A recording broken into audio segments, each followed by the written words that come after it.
Welcome, one and all, to Into the Night, a Moon Knight podcast. A podcast where three people come together to talk about comics, but just on one guy, Moon Knight. That's right. And here's a trifecta this week, starting with myself, Connor Stevens. I'm Rebecca Hart. And I'm just Ray. And this episode, we're returning to our panel by panel review. This time it's going to be volume 5 of Charlie Huston's Moon Knight run. So grab your issues, sit back and get your Khonshu on.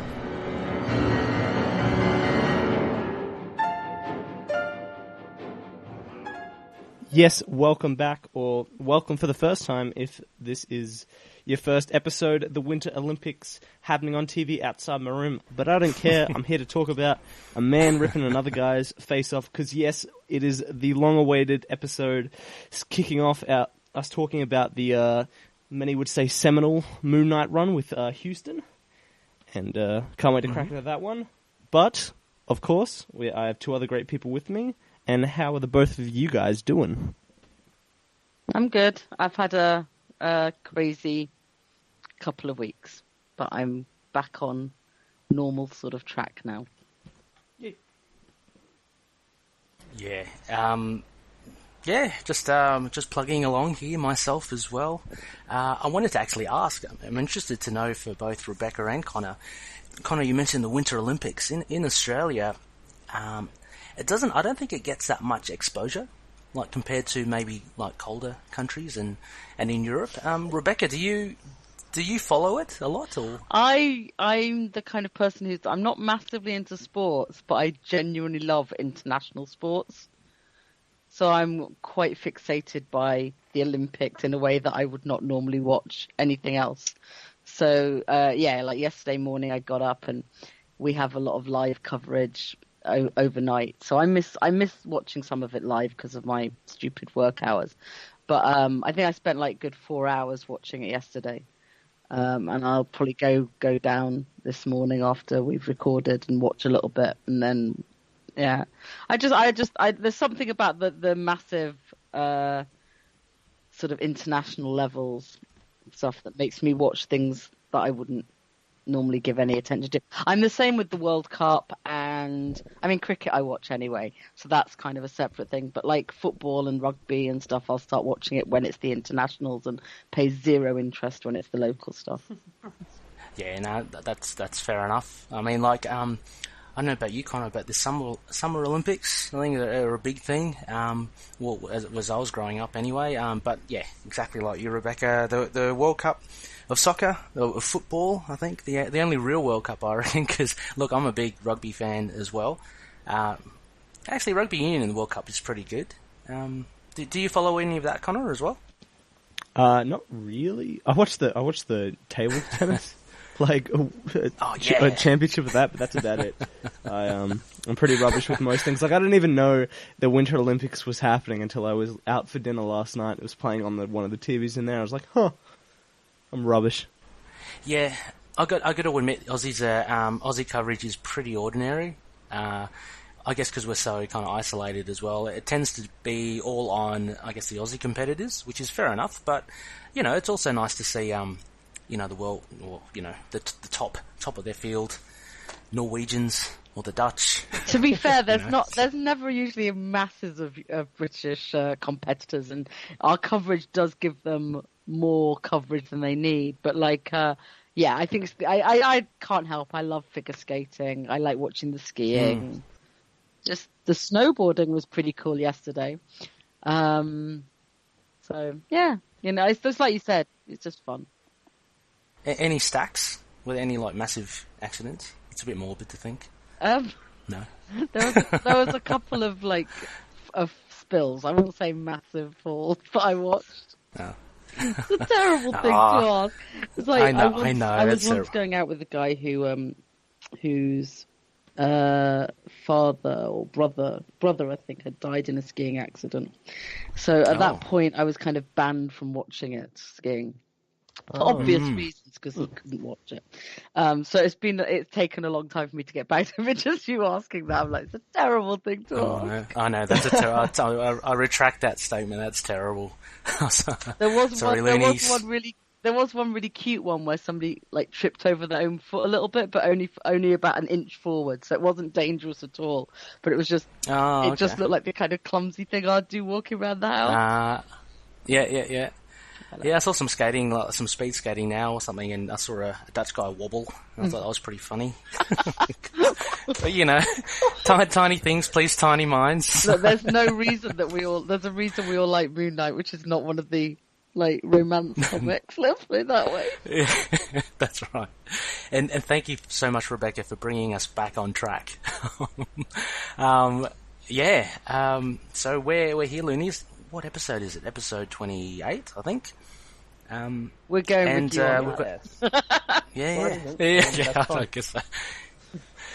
Yeah, and we have a big panel by panel review, which these are really fun to do. And like I mentioned last episode, kind of we forgot to do it for the Resurrection War run, but you know, we'll maybe one day we'll go back and re-record that episode, but let's look forward.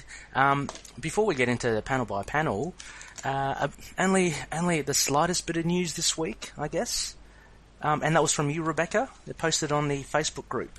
Yes, I kind of saw it on Bleeding Cool, to be fair, and then went and checked it out for myself. That in last week's comics, there was they've been doing these old style adverts for up-and-coming comics, which I think have been really great. Everyone's kind of like loved them. And so the one for Doctor Strange Damnation came out this week, and it mentions the Midnight Suns, which was very exciting. Yes. Because they've not been mentioned as such in any of the solicits, as far as I'm aware.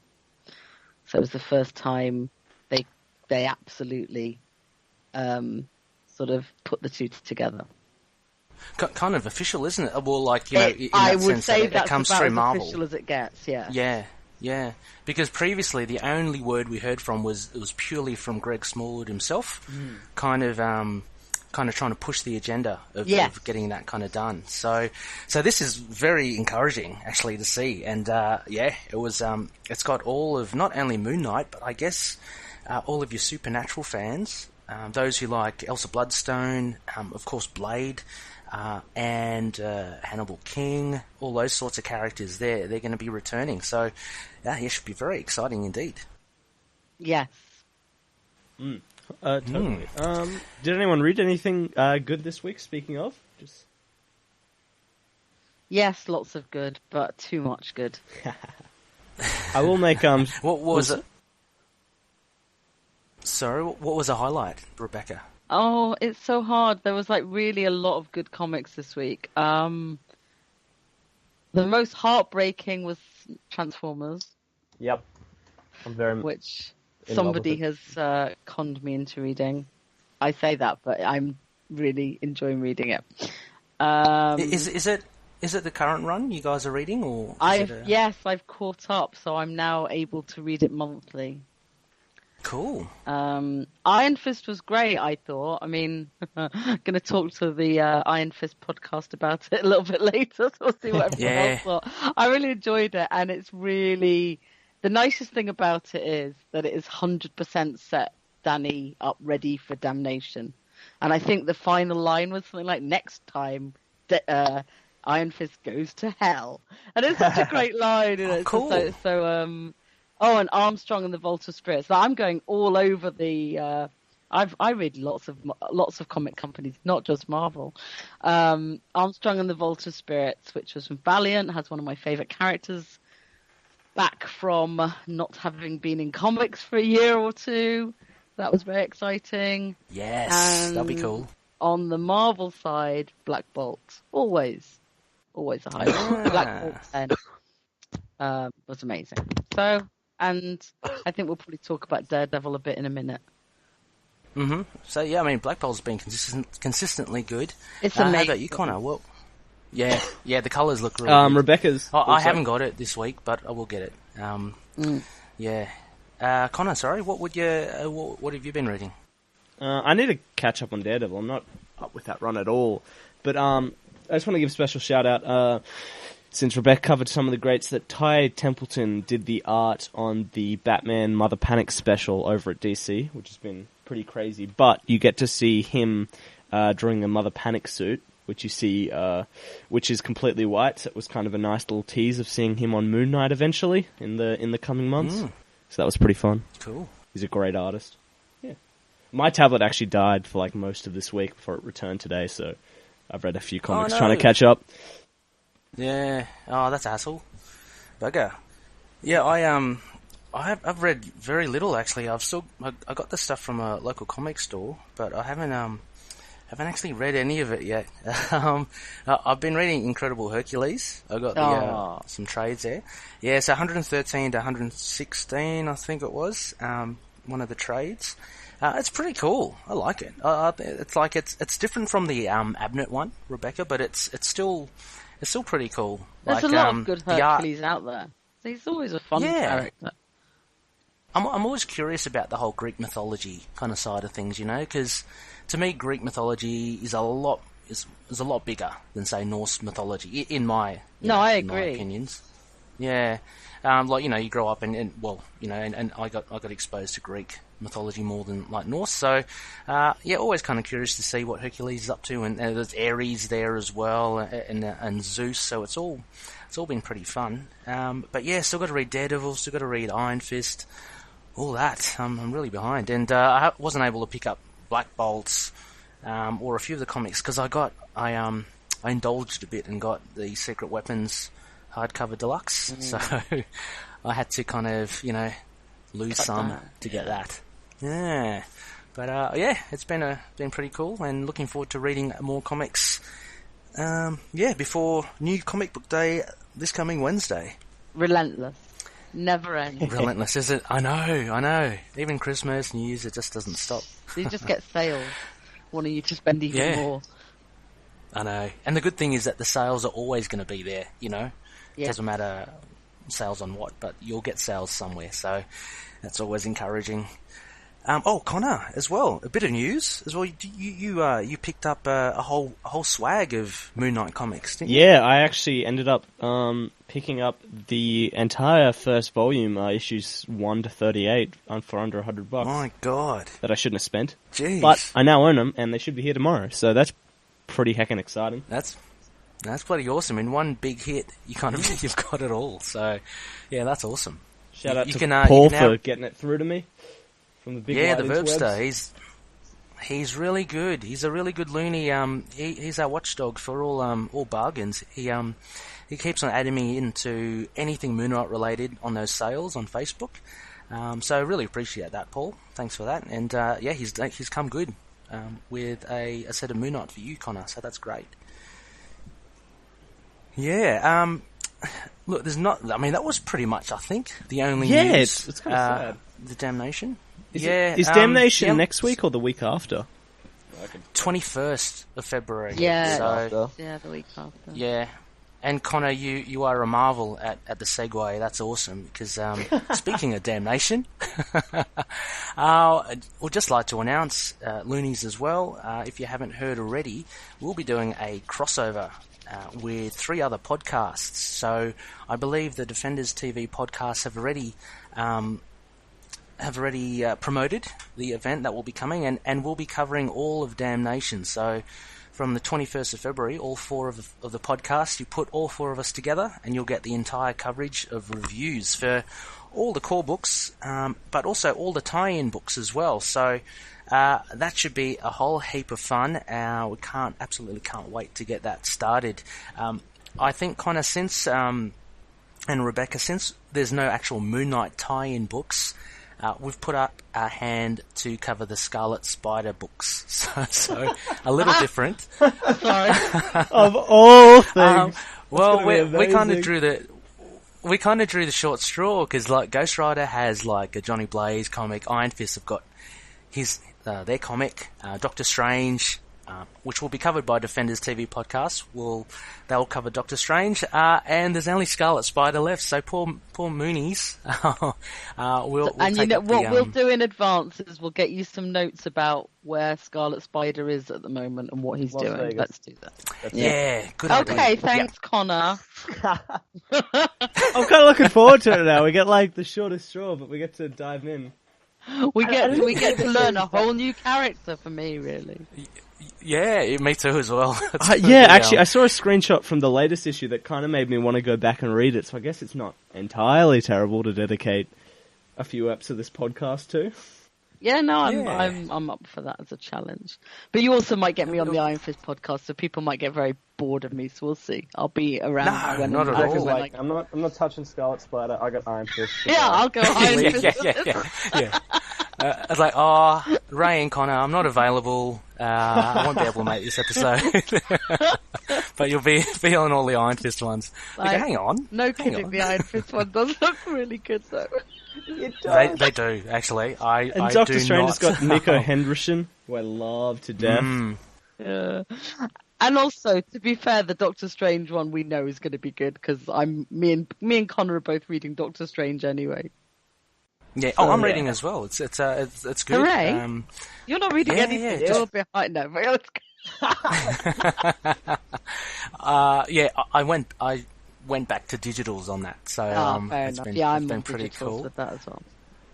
Yeah, but I think John from Defenders TV podcast, he's going to have a ball reviewing Doctor Strange. He's a Doctor Strange fanatic, so I'm excited to actually hear him review it. So that'll be pretty cool. Yeah, me too.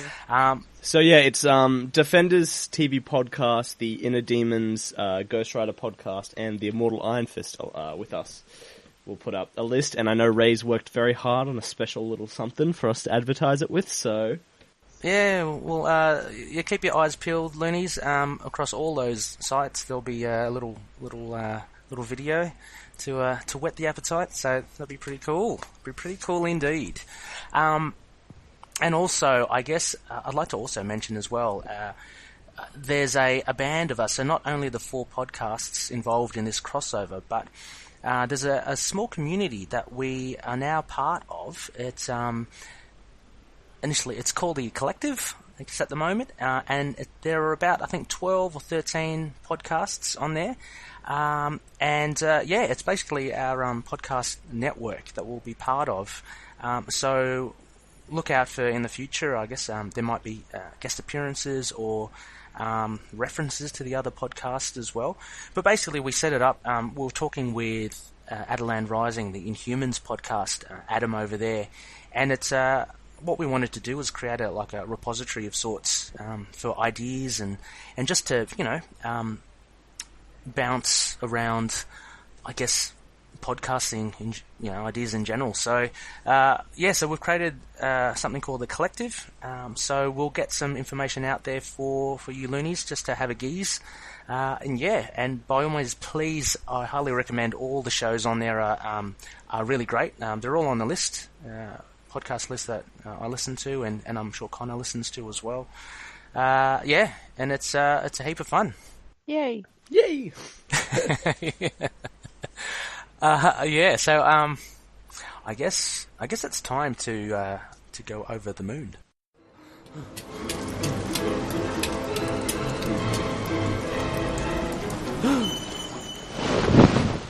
And at this time we have a panel by panel review of issue 1 of volume 5, Charlie Huston's Moon Knight run. Guys, are you ready for this one? Last time we did the panel by panel for Max Bemis's number 1, I believe. Is that right? Yeah, so this is going to be heaps of fun. Speaking to some of the loonies as well, they can't wait to dive into it again, to revisit it. So looking at you, Bobby, from Moon Knight Corps, he's pretty keen on the story. So let's get underway. For any listeners, first-time listeners, what we'll do is literally a panel by panel. Rebecca, Connor, and myself will go through each of the pages, each of the panels of issue 1, and just comment, I guess, on the story, characters, artwork, and basically anything that we like or don't like. So let's get into it. Rebecca, can I ask you maybe to kick us off with page 1? And the credits, I guess. Yes, go on. Yeah? Do you want me to start? You start. Just to make sure I've got the right one up. Okay, cool. Alright, so we are looking at Moon Knight, The Bottom. Writer Charlie Huston with penciler David Finch. We have inkers here, Danny Mickey with Crime Lab Studios, Victor Olazaba and Alan Martinez. Colorist Frank D'Armata with letterer VC's Joe Caramagna.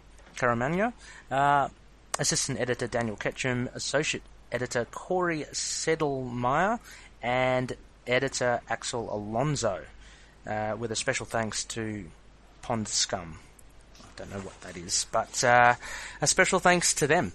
Yes, this is the arc called The Bottom, and issue 1 is chapter 1, The Fun Stuff. So, have you got the right one, Rebecca? I will in 1 second. Yes, I do. No worries. I do. Okie dokie. Alright, look, I'll grab the first one then. It's a pretty nondescript page. So we open to basically a wide shot of a city, I'm assuming it's New York City, and a narrative by Moon Knight. So basically there's rain pouring down from above. It's nighttime. There's a glow of buildings, a light from within the buildings as we kind of pan lower down.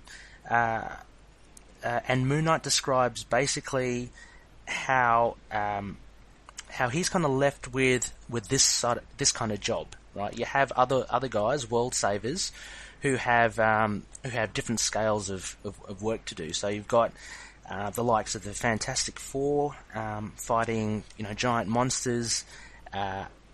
You've got supervillains trying to wipe out the human race. So you have the X-Men doing that. You've got the Avengers tackling invaders from outer space. But there's also crime on the ground, on the street. So as we pan down, we get lower and lower, basically down the street level, and they're just basically shots of buildings. I guess it sets the mood for basically what Huston has in mind for this entire run, and I guess the entire run is a very grim and dark city. Yeah, this is very much very much sets the atmosphere just immediately. This isn't a city painted to be nice. It's decaying, it's rotting, it's really brown pastels with flickers of light. The rain's probably the most prominent sort of thing that isn't already shown as just sort of rubbish. And this came out of the big basically this came out post the Marvel Knights era, which sort of re-kickstarted everything under Joe Quesada's watch, and there was a big push when we reopened with Marvel Knights after Marvel's bankruptcy that really put the focus on Marvel street level. So it was really sort of, you read the Marvel Knights book especially, it really leads into this portrayal of New York City, and this one page just so immediately sets the scene for us that it's both perfectly, you very much perfectly get the same, basically get the same atmosphere for a new reader that you would for someone returning to click on and realize, yep, this is what's happening. This is the world we're in. This isn't a nice world for our slightly murderous superhero. Yeah, and the panels are all horizontal. There's no split down the middle, and they overlap, and they're messy. They're not lined up. So yeah, they shift. They shift laterally, to that kind of. We're gonna shift one's right aligned, one's left aligned, one's central aligned. Yes. But they all overlap vertically. You'll understand when you see it. And the word panels though, they do lead your eye down, just down the left-hand side of the page as well. Yeah, so it is a pretty well thought out layout. It reminds me also as well, I mean, just of kind of the late 90s, early 2000s anyway, the era, because if you look at the classic runs like in the 70s and the 80s, we've seen the Bronze Age, where things are kind of light and, a little jovial, It's definitely with the 80s. The 90s, I don't know, tended to be a bit, I think, over the top, and with garish costumes. That's how I kind of see it as well. Yeah.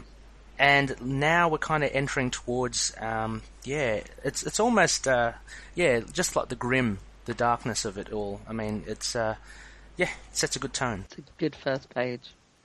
Rebecca, do you want to go next, or shall I? Yes, I'll go next. So similar style. We've now reached the street, with the words "that leave this," and we see a gunfight. Just two guys, one in a green car, one in a red car. They're racing along the streets. Everything's a little bit kinetic and funny, while the Moon Knight narration is still talking about, he's still going down the heroes. So he's got to the street level now. He's gone past all the Avengers, the X-Men. Now he's on to Daredevil, Spider-Man, which he makes a nice little, he's got his hands full with all the best, all the B-list supervillains. So there's a wit behind it. And then we get down to the actual gunfight. We're bang on the street, and he starts with "someone has to do this," and that last panel takes up half the page.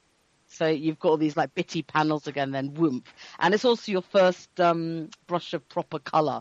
As Connor said, everything before is very brown and pastel, and now we've got the bright orange of the gunfire, and then the green and red car. They sing along. Yeah.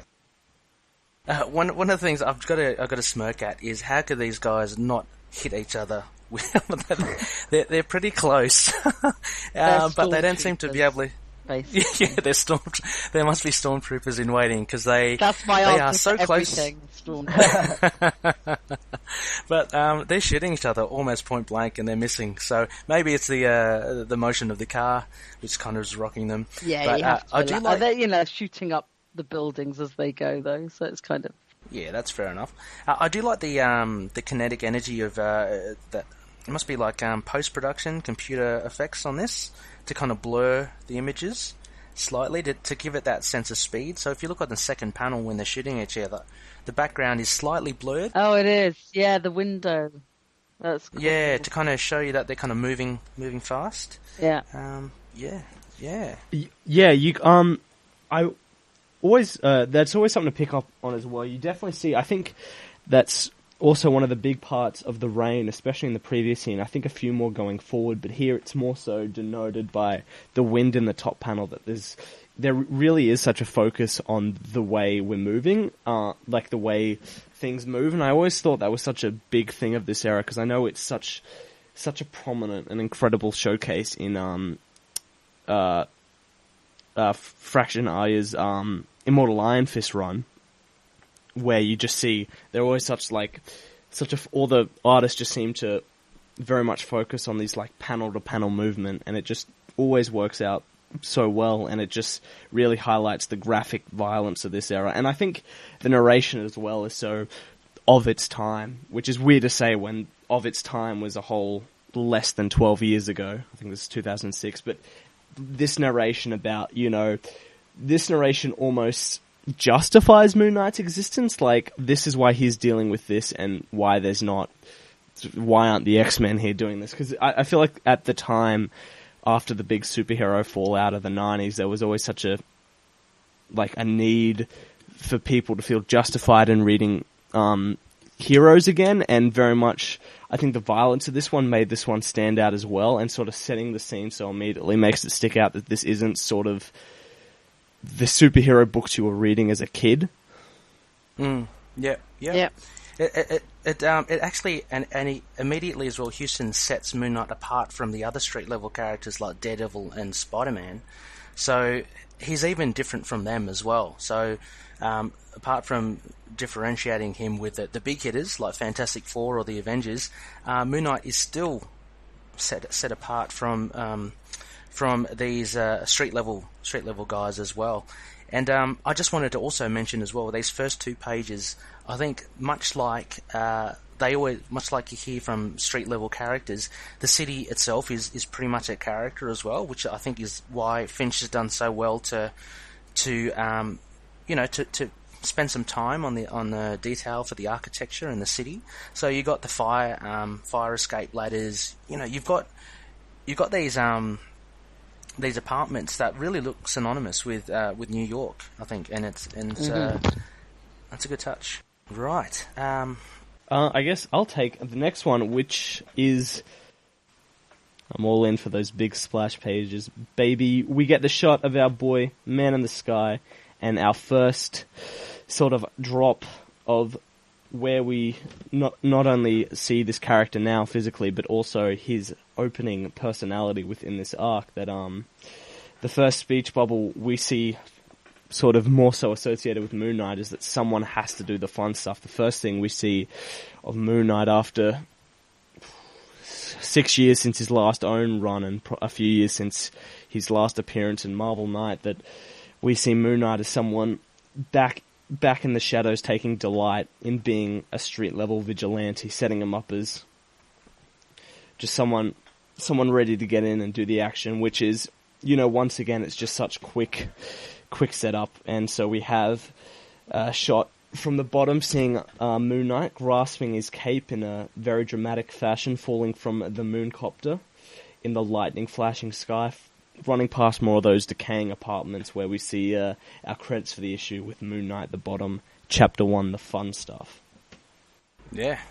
And what a crazy perspective Finch has done here. Like, we're looking from below, looking dead straight up, and I guess it just emphasizes Moon Knight's his recklessness, because he's gone head first, like straight down, and it's a great shot from Finch here. You get the silhouette of the mooncopter above, which emulates the moon. You get the awesome architecture around it, all kind of perspective, all kind of heading towards the vanishing point of the mooncopter, and Moon Knight just launching himself, and that word bubble kind of sums it up as well. Someone has to do the fun stuff. He's slightly reckless, slightly crazy. Yeah, it's almost sort of you can see where sort of people are talking about the change in the Bemis run when it comes to Mark Specht, even the Lemire run, when, you know, one of the big runs has a Mark quite ready to pummel the shit out of everyone. Yeah. And actually, one of the things I'm reading from a trade as we go through this. One of the beauties, I guess, of a digital is that you don't get that spine down the middle, because this is such a beautiful shot of Moon Knight, and it's proven to be quite a popular shot of Moon Knight as well. You see a lot of fans kind of using it. And it's just a shame that it's kind of doubled. It's kind of broken up by the spine of the book, but digitally you get the unadulterated image, which is really cool. As we turn the page, where we return to the criminals in the cars shooting at each other, and we get a shot again from within the car, one of the cars, of the driver and his partner shooting at the other car. All of a sudden, there's a wump on the car roof, and someone's landed on there, and we all know that's probably Moon Knight. There's a shot of a shocked look on the criminal's face, and then what happens? His gun is is taken from him. It's somehow definitely disappears from his hand. I think is the only thing you can tell from the panel. Yeah. I was assuming maybe a crescent dart or something. I don't know, because I was assuming whipped out of his hand somehow. Yeah, whipped out of his hand. Yeah. So he's kind of shocked that's gone, and then there's a close-up of his bloodshot eye, as I guess he's starting to confront Moon Knight. So looking at this page again, similar to what you said, Rebecca, there's just a lot of horizontal panels, very similar to the first page. It basically is. You've managed to get 2 pages that are very similar. Hardly any text at all. Yeah, it's a very silent page. It's another of those ones that shows the ambiguity of having textless comic, but also just how much art can tell a story. That you can actually talk about what's happening with no dialogue there. We've not had any dialogue yet. It's all been this voiceover. And the emphasis is on the movement here, I guess the the panel. So from the top panel to the second panel, there's obviously a difference there. Yep. Someone jumping on the roof. Yeah. Quite dynamic with the blurring as well, again, of the gun disappearing and the car in full motion. Yeah, and that close-up on the eye is just great. Yeah. Sometimes I think you can tell a good artist by how they do a good close-up of the eye. Mm-hmm. And this is quite good. I'm struggling to think. There's an artist, a Moon Knight artist, who does it really well as well. I think it's Francavilla. I think when we did the Lemire run, Oh, he did yeah. a lot of close-ups on the eye. It's A lot of emotion from there. Right, so the next page is quite dark again. Like you can't actually see the panel borders; they're so blended into the background. But we get more voiceover this time. Yeah, you get more looks of fear from the car. There's a smashed window pane, but that's probably from the gun people anyway. He says people ask how I can live with like this, the risks, the blood I spilled, the times I've descended into madness. So we're 2 pages in past the title screen. It's already mentioned. And this is such a great intro to Moon Knight. It's like covering all the bases immediately. Then you see the driver of the other car, I imagine, and a leg. Just a leg on the pavement. Oh, wait a second. You see the green car in the background. Oh, no, we see Moon Knight.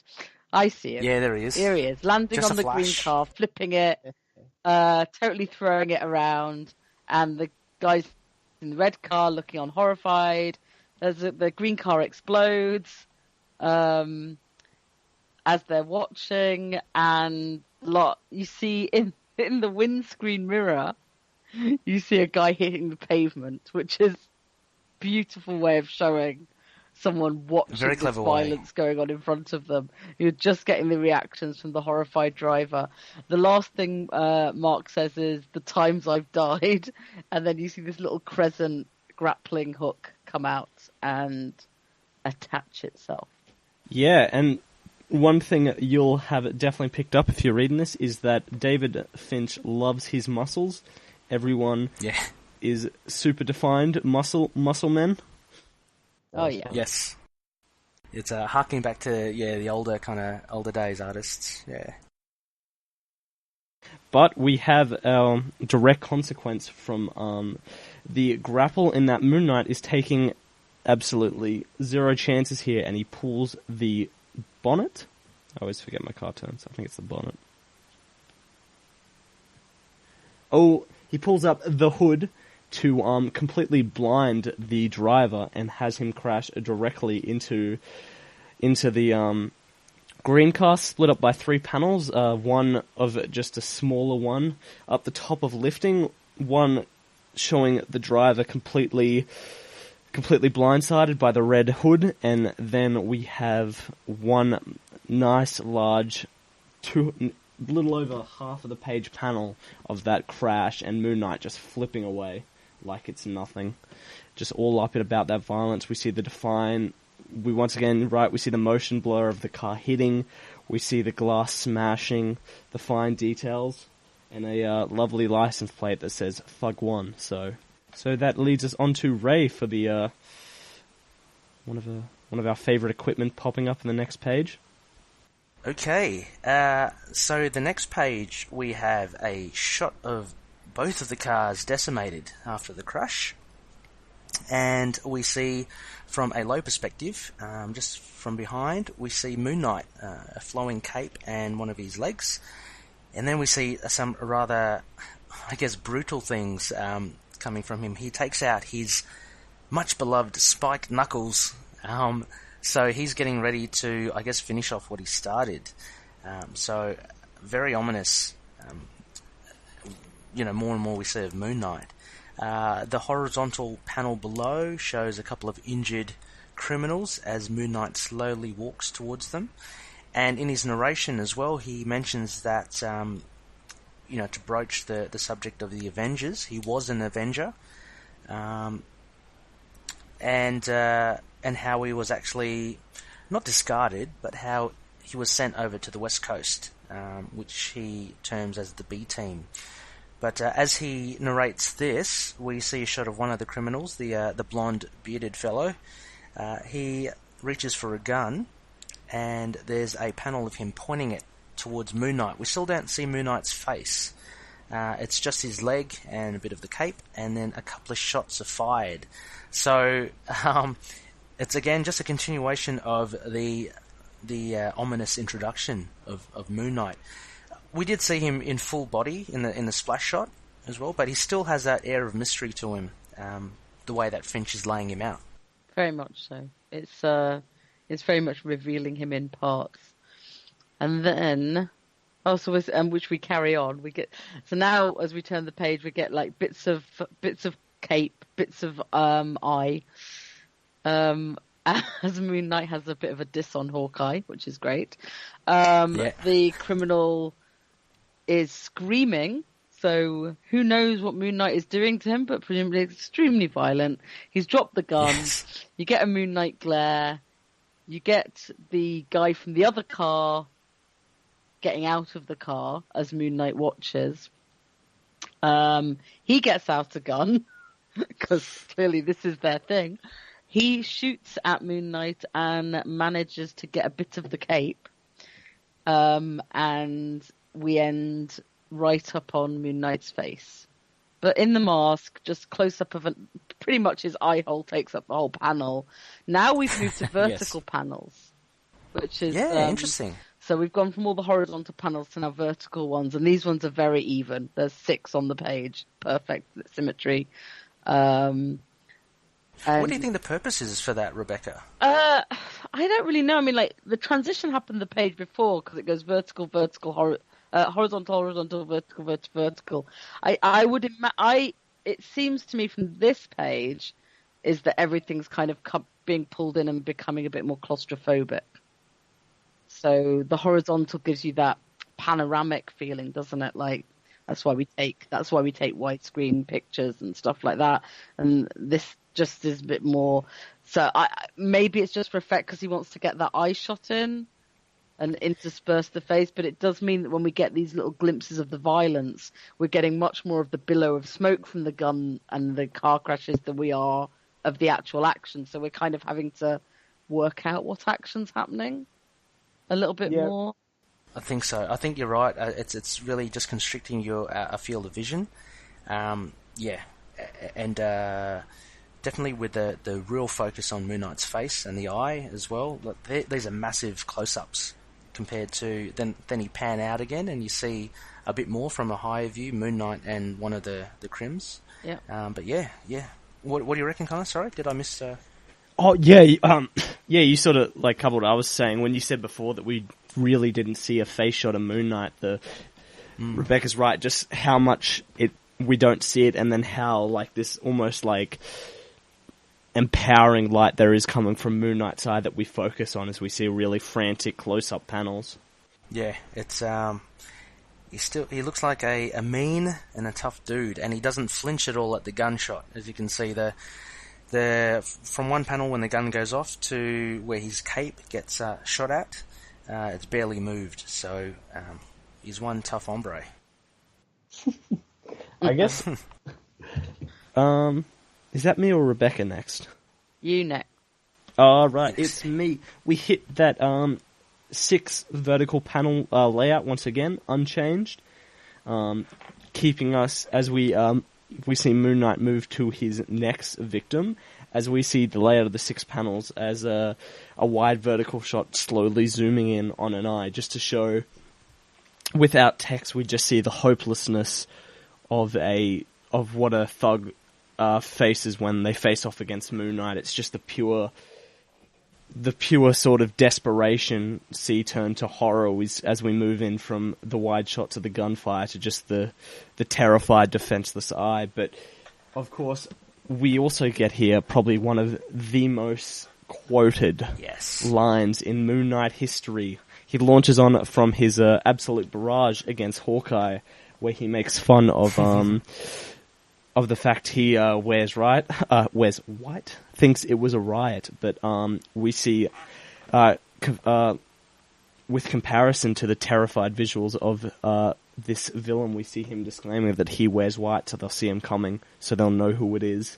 Because when they see the white, it doesn't matter how good a target I am. Just showing that he wants to be the target because he wants them to feel that fear, to make them know they're hopeless in the face of an enemy that stares them right down in the center, leading on to the next page with the end of that incredible quote. Yes, magnifique. It's really Finch is going to town here with close-ups. You get an extreme close-up, the last panel of his eyeball. I guess you can't even. I don't know. I guess it's a sense of terror. You get more of a sense of terror from his facial expressions beforehand. But as you can see, one of his arms is injured. He's just shooting haphazardly, and it just slowly, focuses in on this guy until you get right up to his eyeball.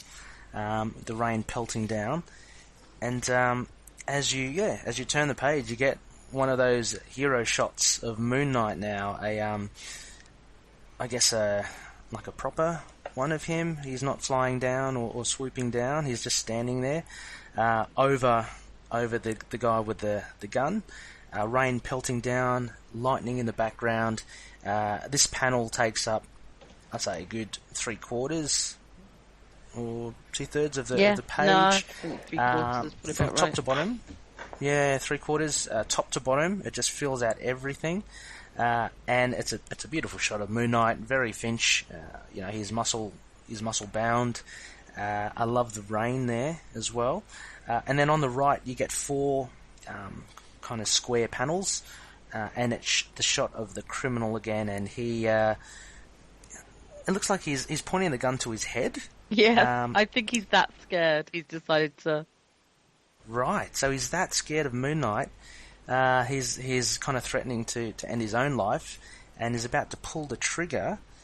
But it seems like he's kind of still a bit in awe at Moon Knight. And in the last panel, we see Moon Knight's fists just grab hold of the guy's shirt, and all the while we get, as Connor mentions, the end of that quote of Moon Knight saying that their hands shake so bad they couldn't hit the moon. So he is totally looking in the face of certain danger. He doesn't care because he's all in white. And he also explains as well that he wears white not only because he wants enemies to see him coming, but because he's also a priest of sorts to his god, which we all know is Khonshu. Yeah, setting up the very prominence of Khonshu here without even showing him. Setting up, everything perfectly in the middle of an action scene with, flawless exposition with a character we find interesting, which is just sort of just incredible work by Huston. But yeah, just sets up that Khonshu is fairly important here. Don't forget about him. Yeah, he's behind it all. And then we flip, and almost all the panels are very white compared to the other tones we've had. So we're going slightly colourless again, but this time it's sort of shades of white. Talks about with Mark with his lovely pointy knuckles, saying he's proudly serving his god, and and then it's pretty brutal. Yeah, the villain hits the ground. Make your own determination about what happened. Gosh, yeah. And now the interesting thing about this all going white is the lightning's kind of gone until the last panel, but we're getting to look straight up at the night sky. So we're talking about the moon, we're talking about Khonshu, looking up at the night sky. We've still got the rain, but now it's very sort of black and cloudy. And he's saying some people get the whole priest thing. We get our first mention of Frenchie. He said when he said that told Frenchie the mooncopter had to be rebuilt, had to be built crescent shape. He almost was like whatever, but he didn't ask why. He knew it was to praise my Lord Khonshu. We see the mooncopter. We see this nice rope ladder come down it, almost looking like part of a double helix. The way it's kind of falling down. bit like an alien, actually. And he said he knew it was the Lord Khonshu, to thank him for making me his blade of vengeance. So there's your entire setup if you'd never heard of Moon Knight before, done by this page, and to thank him for letting me do this. And then we get Lightning as Moon Knight, I should call him, is climbing into the copter. Yeah, very, I guess with his cape, and it's so flowy and all that, and you see that with more of the sense with that big panel, but also at the end when he's climbing up the ladder, it does give him that sense of being a priest of sorts. And now, and I should say fairly, we've now gone from vertical panels to horizontal on this page. We start vertical while he's doing all the violence to the criminal, and then horizontal as he's going up into the moon copter. And there's some red borders around the panels. There as are, well, for the two violent borders, and then the red borders stop once the criminal goes down. So someone's having fun with layouts. Yeah, exactly. Which I appreciate. I mean, I love looking at what they do with layouts, because it can make such a difference. And a lot of it does subconsciously in a way I don't know, because I don't really understand it fully. I just like to note it and know that it's probably affecting how we're all reading this comic. Oh yeah, for sure. Yeah.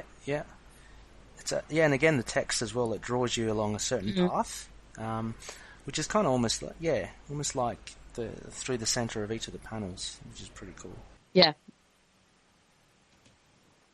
Yes, so that's me up next for another nice full page of just a nice cap off with the final bit of narration for this scene, the fun stuff, as we see Moon Knight flying away in his moon copter from the. We finally see the full encapsulation of the wreckage below. Thugs on ground, cars upside down and crashed, and we see two fire trucks coming to their aid as he flies away. Just a whole full page. It's pretty cool. The mooncopter's up onto the top right, I guess. So that's very much in the foreground. But most of the action really is... There's a comic shop in the background. I know, yeah. That's so great. Crazy Cat Comics. Crazy Cat Comics. Yeah. But it's pretty cool. I do like the detailing here of Finch. Like, if you look at the car wreckage, it's pretty well done. And it looks really almost nicely done.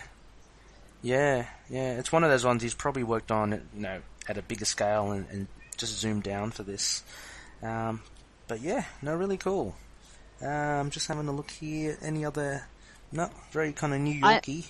I imagine the names above Crazy Cat Comics are probably Easter eggs. Yeah. Tony C. Kevin M. Tony C. B, Kevin. whatever. Yeah. A little shout out to someone there. Yeah. But looking good. So if we go to the next page, we're back again to very symmetrical vertical panels. So 6 equally divided panels as we look inside the mooncopter, and it's Moon Knight just making himself comfortable walking up the stairs. So a full shot of him, and I do like how his face kind of changes from that all black to, you do see the white mask under it as well, which Finch shows. So it's pretty cool. He's getting the best of both worlds there. And Moon Knight narrates again how he's pretty much just a lone wolf. He's never really part of a team. But having said that as well, he does have his close support, which is Frenchie. And we get a first shot of Frenchie's face there. I think it's a gem. It's and he's amazing. wearing his classic. It is cool, isn't it? It's I don't know what you call that emotion. He the emotion on his face. He kind of looks. Oh, actually, he's got his saluting mark. He's saluting him, with his little moon chauffeur cap. His moon chauffeur cap, which is, I'm so glad they kept it from the original run. So, look, if Frenchie's laughing at the fact that he's got to make a crescent-shaped copter, surely he's got to be laughing at the fact he's got to wear that little captain's hat. But he's driving the vessel, and Moon Knight very much says that they're friends. With the shoulder grab. It's so sweet. Yeah, which is really cool. Yeah. And there's a nice shot there of them just above, and looking at the skyline of what's up ahead through the mooncopter. We get a nice silhouette of their home, which can only be Grant Mansion, I'm assuming. And the final panel is just a little sharp snapshot of the statue of Khonshu in what would be probably Mark's study, just behind a grilled window. So, Looking a bit like so a it's a nice confessional. Yeah. Just the window. Yeah. It really confused me when I first saw it. I haven't read this comic if I've read it for a long time. I haven't read it for a long time. But, I was like, why is there a church, an actual church? And then I was like, oh no, that's Khonshu. It's just that window makes it look like a confessional to me. Yeah, and the candles. You've got a candelabra there as well. Yeah. And the fact that the text is a church as well. It is a, Yes, I think I was kind of very leads you towards directed it. by the text. And then go, I don't understand. Mark's not Christian. Why would this be? Yeah. But, And then the takeaway for... Sorry? I get the crazy colourful page turn. What a smash of colour. So we go from all this beautiful atmospheric black to pink, red. We're going romance, everyone. We've covered all his rugged street side and his I'm a weird priest for an Egyptian god. Now look at who I love. So it starts off with the first, again, 6 vertical panels, but they are awash with pink. I've never seen this much pink. And the first panel is almost like a stained glass window. Well, in fact, I imagine it's a mirror, but it looks like a stained glass window of Marlene and Mark in bed. And the little caption is love. And each of these captions have full stops at the end of them. So these are like definitive statements here. The next one, we go to them in bed, like about to smooch, and Marlene every night, every single night. And the bottom 3 panels are them kissing, her hand on his face. And he says, I get to do it again. And I'm guessing he means the whole day, not just the smooching. But, it just everything included. Because it is so ridiculously OTT colourful.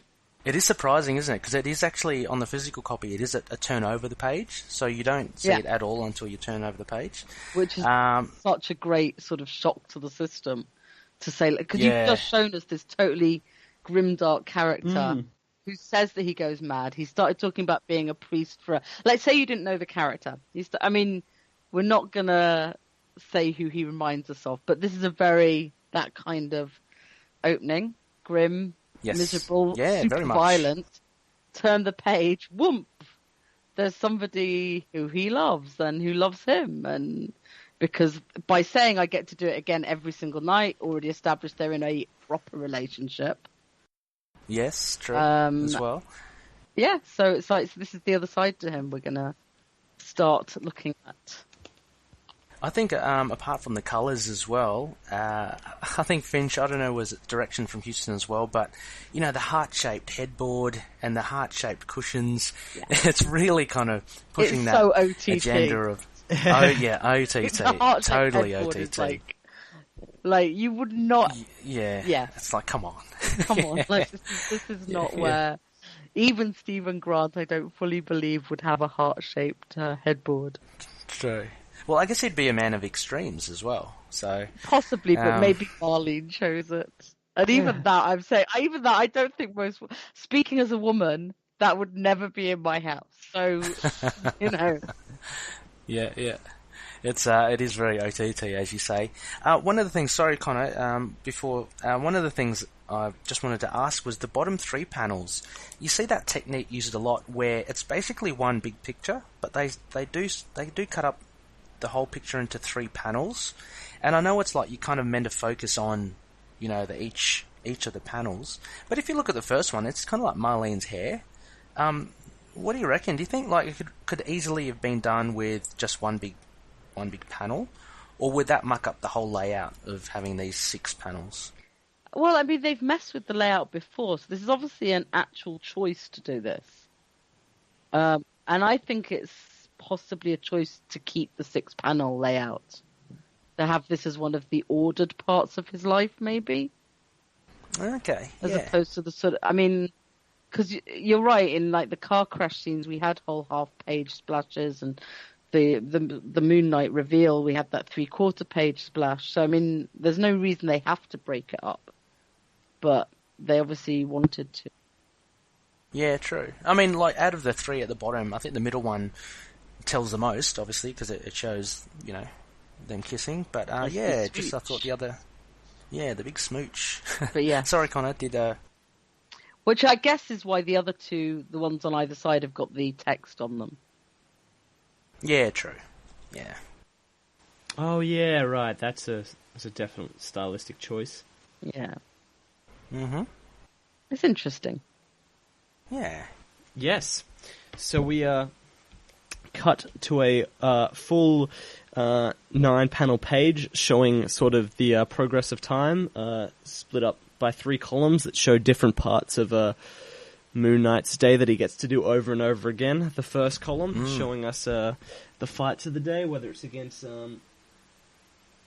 back alley shooters, thugs, or Doctor Doom. In one panel, we see in the next column we see Frenchie living the life, sometimes saluting with a half sad face on his face. Sometimes he's smirking, sometimes he's smoking and having a martini.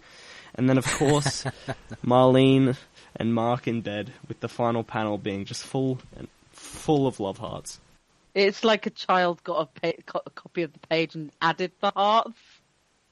Yeah, this is a very interesting thing to talk. I mean, like, even the other panels as well. If you look at it horizontally, the top 3, and then the middle 3, and then the bottom 3, the art style seems to change, like, just ever so slightly. It really does. Hello, Doctor Doom. Hooray. And there's Magneto as well. Yeah. In the corner. So, yeah, this is interesting. But I'm wondering what the idea of stylizing the artwork as you go down is. What do you reckon? I have no idea. It's dead cool, but is it because maybe it just gets so repetitive that it becomes almost a little? I mean, I don't know. Comical? It's almost like, or maybe that it's memory plays trick. Like the first one's very serious. Yeah. Very serious and got lots of violence. The second one is a little bit more whimsical. Yeah. If you just go on the French whimsical. Ones, that's it. like right. Yeah, by the time you get to the third one, he's in space with Doctor Doom, Magneto. Frenchie's got his massive smoking in a holder and his martini, and there's little love hearts. It's just like it's kind of strange. And maybe that's a comment, I guess, on Mark's mindset. Mm-hmm. You know. But no, very cool. If we turn over the page, then we're kind of losing a bit of the pink now. We're kind of returning more and more back to the grim and dark. Layout-wise, it's still very symmetrical. 6 panels, all bordered by red again. So there's a bit of an ominous kind of feel to it. And added to that shot of Marlene and Mark through the window or the mirror slowly fades into the distance. I love that. So, yeah, it's very cool, isn't it? And actually, it ends up reflecting in Mark's eye. He's like Mark of the real, I guess, of today or currently. So the narration continues with how every night was better than the one before, how he's going through this kind of rinse and repeat and fighting villains, beating them up and going home to Marlene. But as he says that, every night another chance, but as he says that, the window gets smaller and smaller until we get even more of a massive close-up of an eye and just the slight glint of the window in it. And then, I guess, just the power of Huston's script here as well. Again, just singular words with full stops, just please. And then as we pan outside to the eye, give me another chance. And then we see a full face shot of Mark, but he doesn't look like the Mark in bed with Marlene before. He's a lot more dishevelled. He's got a massive beard and moustache and longer hair. We see the scar on his eye, which is cool because that's carried through nearly all the runs, and he just says Khonshu. So very dark panels there, and it's almost as if something's lost, I guess. And it's the first sense that we might have an unreliable narrator for the first half of the book. Oh yeah. That like we have no idea now which bit. Like we know that this is we're coming into reality, but like it's weird because you've got that sort of sense of, well, which bit wasn't true? Was the bit right at the beginning with him fighting the two guys? Was that true? But no, because we don't know because we don't see if he was beardy. I mean, we do know, but whatever. It's this kind of like, oh, we're not talking about something going on now, which is weird because all the art's pointing to everything very media, everything very visceral, and it's like, it was in that flashback or in someone's mind. Yeah, and it lends itself to, I guess, that previous page of how the artwork slightly changes and things get a bit crazy towards the end of that page. Mm-hmm. It's a very effective page. Yeah. And then we turn round and finally get a big splash page, and we find out what he's asking is to be a hero. And we see Mark in a wheelchair in front of the statue of Khonshu. And littered around him are cigarettes, burnt out candles, empty Chinese takeaway, pill bottles, alcohol bottles. He's in slippers, jeans, still very muscly, of course. There's crutches rested against the Khonshu statue. His head's down. He looks totally and utterly defeated. And it all just, and then you go towards the foreground, there's a little bit more colour in it, but it's bottles that have fallen over, paperwork, and pretty cool. Yeah, and the majority of light is just coming through that window. You'd imagine the moonlight. Yeah. But other than that, he's in darkness, and that foreground showing the red kind of insinuates, a darker state of mind for Mark, I guess. Well, things aren't going too well for him. No. Yeah. You there, Connor? Oh, yes. Sorry. That is totally me. Whoops. We head up to the next page, which sees us cutting between very much the cause of Mark's current. Two different words. What? Anyway, ailment. Why he ended up like this. We get a shot of his crutches, and bordered in colour in a red banner, red border, to see the past in black and white, becoming one with the black background without a border. We see him in the past on the ground, legs absolutely just mangled, as we see overlapping panels of the present over the past. We see some very familiar teeth, and there's a very gory scene of our once hero ripping flesh followed by blood. Yeah.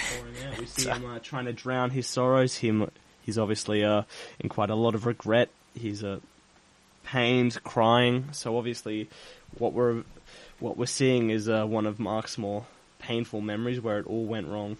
And I think with this, like when this first come out, the reader doesn't know yet what happens, right? About him cutting the face off Bushman.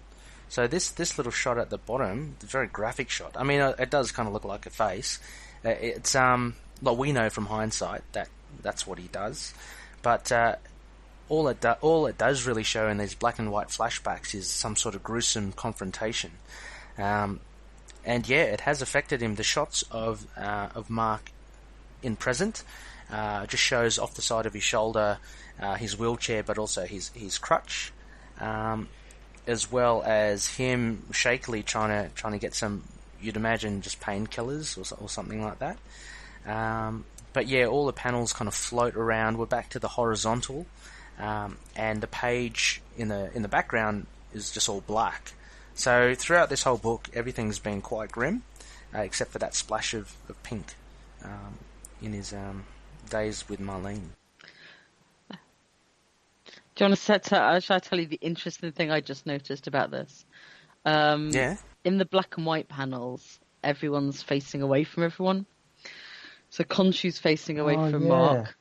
Frenchie's walking out. Oh. And then in the bottom one where you think it will be Marlene walking out, it's actually Mark with his back to Marlene while she's crying. It's probably giving you a sense of how each of these relationships ended. Like Mark's ranting at Khonshu, Frenchie's walking out, and probably Marlene's leaving because Mark was ignoring her. Yeah. In his misery and pain guzzling. But we've got no dialogue now. We've entered a few pages of you having to work this all out from the pictures yourself.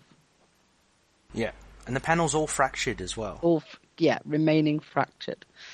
So then, what do we go into next? Slightly more order to the panels. Right, Mark, we've got 3 sets of colouring again. We have 3 panels slightly skewed right, 3 panels slightly skewed left. They're all horizontals. The ones on the right, the ones on the left, because I don't know my right from my left, the ones on the left have got a purple hue to them. Ones on the right are black and white again. The black and white's clearly our flashback. So, first purple one, Mark throws the pill down. I think we know where this is heading. Then second purple one, Mark pushes up on the wheelchair, gets to his feet. Third one, though, he's on his knees, so obviously not quite able to stand. Then the black and white ones with Mark signing something. I don't know if that's referring to anything I should know. And the 2 guys leaving the mansion. Second one, Marlene stroking Mark's face, holding his face, while he obviously looks absolutely broken. And the final one, Mark punching at Marlene in the face. Yeah. Yeah, that's terrible. It's horrific. It's really showing a dark side of Mark. He's really at his lowest, it seems. And again, no text. No text. So you have to work out for yourself what you think's probably happened there. I'm going with, like you said, at the end of his tether, drunk, her trying to help him lashing out. But it's not pleasant to look at. I mean, it isn't. It's quite it's quite unsettling because you've never seen. I don't think I've ever seen Mark strike out at Marlene. No, I before. actually was reading this, going like, I'm gonna have to ask them if this happened before because I'm not happy with this. Like we have enough Marvel guys who have problems with wife beating. Pim. And but which is interesting because, as we know, that was just the once and this one thing, and it's become this defining thing for his character. This doesn't seem to have happened for Mark. So no, not that I can remember. But yeah, I was not expecting this.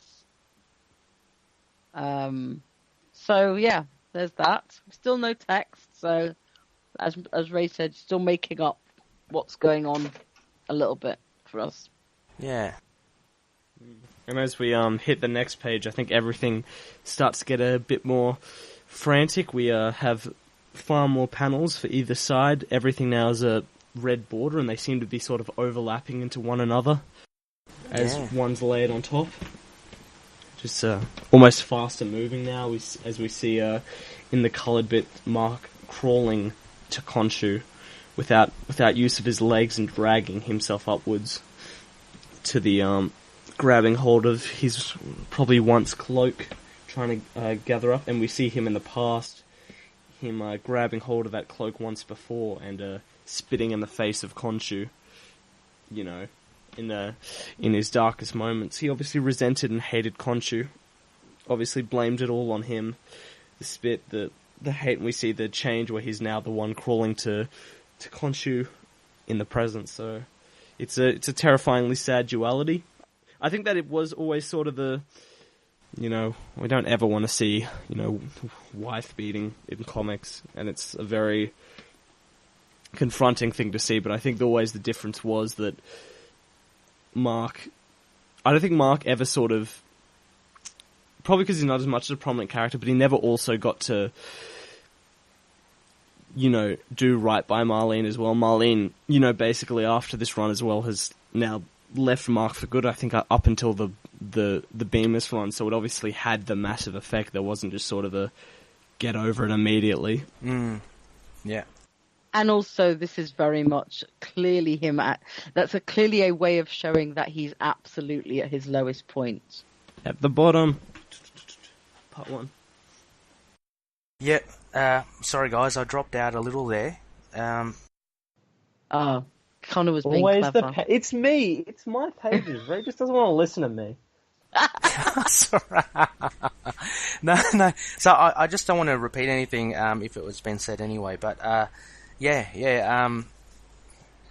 panel layout is a lot smaller. It's a really interesting panel layout, this one, I think, again, because the panels on the left decrease in size. Yes. This is current Mark. Oh, they do. As the flashback ones aren't as well lined up, but then there's these ones in the middle that, because they've all got black backgrounds, all seem to merge into one, horseshoe-shaped panel. It's a bit weird, but I kind of like it. It's that very unsettling, and one of them's got a cut-off corner. There's all sorts of weird things going on here, but I love it. It's kind of... Oh, and I forgot to... sorry, Ray? Sorry, I was about to say, it does look kind of disjointed, but at the same time, it's all together, it's all connected. It's all starting to connect, yeah. Yeah. Sorry, Connor? I forgot to mention probably one of the most important parts of this page is the first drop of dialogue. We see Mark, the text block over the shots of his past, obviously referencing what he said in the past. And the dialogue box just says on the bottom of the page, on the final panel, shot in the past, I never asked to be a hero. Spitting in the face of Khonshu for everything that's happened. Exactly. And it's stark contrast to what the coloured panels are of him, and what we see in the last page of him wanting help from Khonshu again. So, yeah, they're both at opposite ends. We've reached the end. The last panel is another splash page by Finch, a full just one panel. And there's a lot of light and dark here, and it's just a picture of Mark broken and kneeling at the feet of the statue of Khonshu, grasping at the cape, or the sheet that had previously covered the statue. And again, very minimal text, and it just says, "But please let me be a hero again." So we, as you see, Connor, very much at the bottom. This is a total depiction of Mark at his worst. It is, and his worst and his most fractured, and we get a good enough idea about him. It's pretty masterful first issue for a run. Because you do get a sense of someone with a huge amount of regret, a huge amount of the violence and the actual superheroing side, obviously. You know all the important characters in his life for the good. All his good guys. And you kind of know what his status quo is. Yeah, it's quite visceral at the beginning. But it's actually it's a very easy read, the first issue, and it's a nice intro, because a lot of it's told through the visuals. A lot of it's got to do with, I guess, the layout, which is why we probably were talking about it a lot. And I mean, and of course Finch is a master with the art, but a very classic style, as you mentioned, very muscular, very muscular look. But his layouts are, I think, a standout for this issue. Mm-hmm. Yeah. So I guess that first issue being done, let's get to Crescent Dart ratings. Connor, can I ask you first? What did you think of this issue, and how much would you give it? Alright. This issue, like Rebecca said, is just a fairly flawless first issue. You can see why so many people latched onto this run, and the quality continued here, and you can see why it's like one of the most celebrated Moon Knight runs. It's just a fantastic opening action scene with incredible dynamic layouts and art by David Finch, incredibly detailed. We get fantastic narration that, while is basically exposition info dump, the incredible immediate mastery of Mark's character mean that seeing this exposition and getting new readers caught up to Mark, his lifestyle, his all the characters with his supporting cast done through enjoyable narration is just so succinctly done in the first half of the issue, you know, and then the second half sets up, like Rebecca said, the new status quo, the new intrigue of this whole series, an interesting character to work with someone at his bottom. We see shots of the past, especially with the gory scenes that we know will be pulled up later. It really just is masterful. I'm thinking possibly a 4.5, but I think, you know, I'm pretty happy to go a 5 out of 5 for this one. Oi. That's high praise for Huston's first foray into Moon Knight. How about you, Rebecca? What did you think of this? It's been quite a while since you read this. Yeah, I mean, I was saying to Ray when you dropped off, I was saying to Drake, saying to Connor though, sorry. God, what am I even doing?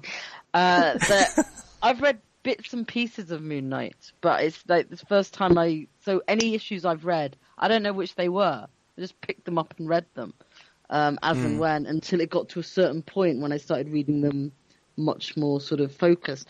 And if I have read this one before, it's been a hell of a long time. And having read quite a lot of number one issues recently through the sort of Marvel Legacy launches and stuff like that, this one really is very good for like setting up where Moon Knight is. If you have no idea about the character, you can get a pretty good idea from this one, I think, if you're going to enjoy reading it or not. If you're not interested in that kind of like redemption arcs or super violence, you ain't going to want to read this. And the panel layouts are great. I don't know. I mean, the art's still not. I wouldn't say I love it, so I'm going like 4.5 because there's something about that super muscular, heavy line stuff. But that's probably made up for by the. I like it. I mean, I like it as an overall, but if in detail, that would knock it down for me a little bit.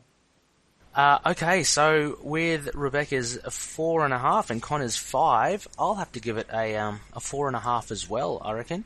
It's a very solid first issue. It's I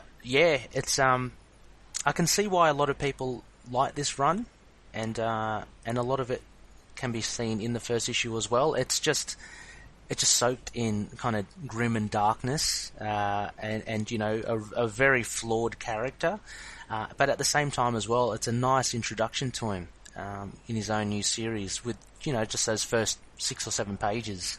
The lack of text was, I think, well used, and the pace of the issue was quite good as well. Not to say that, you know, if there was more text it would have been bogged down. I think the lack of text was very well utilised because Finch, with his layouts and art, really did tell a lot of the story. I don't mind the art as well. It's very kind of old school and it's very over muscly, but you know, his detail work is pretty cool, and it's I think 4.5 is a pretty decent score for it. 100%. Excellent. Right, so there you go, loonies. The bottom, the fun stuff. Chapter 1 of Charlie Huston's Volume 5 run. This will be the start of our modern run, so we'll resume our classic and modern runs. So we'll be heading to issue 2 for this. But next week, next phase, we'll be returning to our classic run, I think. Yes, our classic run with Spectacular Spider-Man 22 and 23. So that was released in 1978, so very different from Huston's run. And we'll have a guest. We'll have Chris Jones from Defenders TV Podcast come over. And, and he's a big Spidey We're getting rid of fan. Rebecca. She's like, nah, get out of here. To be fair, No, Rebecca's always with us. I'll take Chris over me any day. No. He's a good guy. He's lovely. He's a very cool dude. And, big Spider-Man fan. So this is the first team-up of Spider-Man and Moon Knight in comic history. So it should be good to unpack with Chris. And a fairly cheap issue to buy, I found when I was searching for my comics, funnily enough. Oh, okay. Okay. Good insight. Just to also mention as well, so this issue that we've just gone through panel by panel is readily available. It's oh gosh, I was about to say, it's on Marvel Unlimited if you've got the subscription. It's also in trade as well. I was about to say it's in Comixology, but I'm not sure it is. I don't know. Does anyone know? Yes, it most assuredly is on Comixology and Marvel Unlimited. Oh, I think we're out of sync again. I blame Gibbs. Fuck you, Gibbs. No, I love you. Can you hear me still? Yeah. Yeah, we're back. Hello? Sorry, that was my fault. I went out of Okay. sync there. So after a quick edit break, we're back, and we're here to sign all you lovely people off. We are Into the Night Podcast, and you can find us at our website, Moon Knight. Is it Into the Night? Can't remember. Let me pull this up. I accidentally entered the wrong page. It's not on here. Hold on. No, wait, it is. We're back. Yes. Our website, after that great introduction, fell apart so quickly. We're at intothenightpodcast.wordpress.com. We have all our updates. We'll have updates on our new podcast network that we're a part of. The collective there, we have links to everyone we're associated with on there, plus just general newsletter, which Ray lovingly puts together new episodes. If you want to contact us, you can contact us by email at moonnightpodcast@gmail.com. We have our Facebook page also for updates, general posts, facebook.com/ITKMoonKnight if that's how you want to get your updates. If you want to interact with us and plenty of other great loonies, we have a Facebook group, facebook.com/groups/intothennight. Twitter handles at ITKMoonKnight, Instagram, Tumblr, YouTube. We're on Spotify. A lot of people are enjoying getting on that train. All good podcast catches. We're now on Libsyn as well, which is a lovely podcasting host to get our podcast directly into your ears. So, yes, thank you for joining us for this episode. It is a particularly special issue, and we hope you enjoyed following along with us. I hope you're back next week. Yes, thank you so much, Rebecca, as well, for joining us on Huston's first run, panel by panel. It's always cool to have you along.